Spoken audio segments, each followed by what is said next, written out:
ஏங்க, உங்களுக்கு தூக்கத்தில, கனவுல விந்து தானே வெளிய வருதா? எந்த முயற்சியும் இல்லாம உங்களோட விந்து நூல் மாரி தினமும் வடியுதா? அத பார்த்து மனசு வேதனைப்படுறீங்களா? "இது எங்க யார்கிட்ட சொல்றது? எப்படி இதுக்கு நம்ம தீர்வு பெறுறது?" அப்படின்னு தடுமாறுறீங்களா? கவலையே வேண்டாங்க. இப்போ நாம பார்க்குறது தான் துளசி.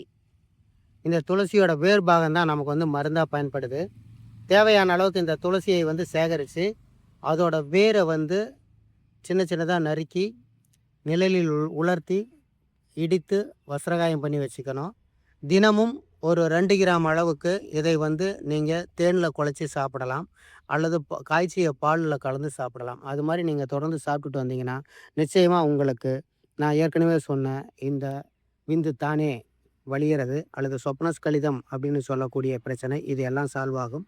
மேலும் விவரங்களுக்கு கீழ இருக்கிற நம்பருக்கு கால் பண்ணுங்க. நன்றி. வைத்தியர் கனகராஜ்.